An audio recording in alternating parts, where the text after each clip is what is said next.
Pizza কে না ভালোবাসে, কিন্তু সেটা যদি হয় নো ওভেন পিৎজা। হ্যাঁ, এখানে আমি তোমাদের দেখাবো কিভাবে প্যানে ইজি ওয়েতে পিৎজা তৈরি করতে পারবে। তাই আর না ভেবে স্টেপ বাই স্টেপ দেখে নাও। একটা পেঁয়াজ নিয়েছি, বেশি ছোট করিনি। ক্যাপসিকামটাকেও একটু বড় বড় করেই কেটে নিয়েছি। আর কিছুটা আদা আর রসুনকে গ্রেট করে নিয়েছি। প্যানে 2 টেবিলস্পুন সাদা তেল দিচ্ছি। তেল গরম হতেই রসুন আর আদাটা দিয়ে দিয়েছি। কাঁচা স্মেলটা চলে যেতেই পেঁয়াজটা দিয়ে দিচ্ছি। কিছুটা পেঁয়াজ কিন্তু এর থেকে সরিয়ে রেখেছি।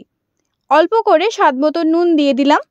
পেঁয়াজটা নরম হয়ে গেলেই কিউব করে কেটে রাখা চিকেনগুলো দিয়ে দিচ্ছি। বোনলেস চিকেন দিয়ে কিন্তু এটা করতে হবে। বাড়িতেই আমি এগুলোকে সাইজ মতন কেটে নিয়েছিলাম। এরপর এর মধ্যে দিয়ে দিচ্ছি হলুদ গুঁড়ো, লঙ্কা গুঁড়ো আর ধনে গুঁড়ো। সব কিছুকে ভালো করে মিশিয়ে নেব। দেন এর মধ্যে 1/2 টেবিলস্পুন মতন সয়া সস দিয়ে ভালো করে সটে করে নিচ্ছি। এরপর 1/2 কাপ মতন জল দিয়ে এটাকে 5 মিনিট মতন ঢেকে চিকেনটাকে রেডি করে নেব। দেন রেডি হয়ে গেলে এটাকে বলে তুলে নিচ্ছি। এরপর তোমাদের বলে দিই, স্যান্ডউইচের জন্য এখানে যে বড় ব্রেডগুলো হয়, এখানে কিন্তু ওই ব্রেডগুলোই আমি নিয়েছি। এরপর ব্রেডগুলোর এক সাইডে বাটার লাগিয়ে নেব আর অপোজিট দিকে বাকি জিনিসগুলো দিয়ে রেডি করে নেব। বেসটার জন্য 2 টেবিলস্পুন করে পিৎজা সস ভালো করে লাগিয়ে নিচ্ছি ব্রেডগুলোতে। দেন 1 টেবিলস্পুন করে মেয়োনিজ দিয়ে দিচ্ছি।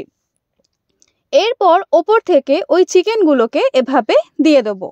তারপর ওই ক্যাপসিকামগুলোকে কিছুটা গ্যাপে গ্যাপে এভাবে দিয়ে দিচ্ছি। আর ওই যে পেঁয়াজটা সরিয়ে রেখেছিলাম ওখান থেকেই একটা একটা করে নিয়ে এভাবে দিয়ে দিচ্ছি।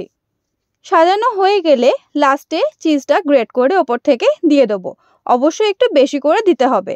আর এটা কিন্তু মোজারেলা দিয়েও করা যাবে। দেন চিলি ফ্লেক্স দিয়ে ওপর থেকে একটু ডেকোরেট করে দিচ্ছি। মুখে না বললেও দেখেই বোঝা যাচ্ছে যে সবসময় ডমিনোস পিৎজা হাট না হলে যে চলবে না এমনটা কিন্তু নয়। এরপর 8 থেকে 10 মিনিট মতন রেখে মেল্ট করে নিলেই হোমমেড পিৎজা রেডি, যেখানে মাইক্রোওভেনেরও কিন্তু কোনো দরকার নেই।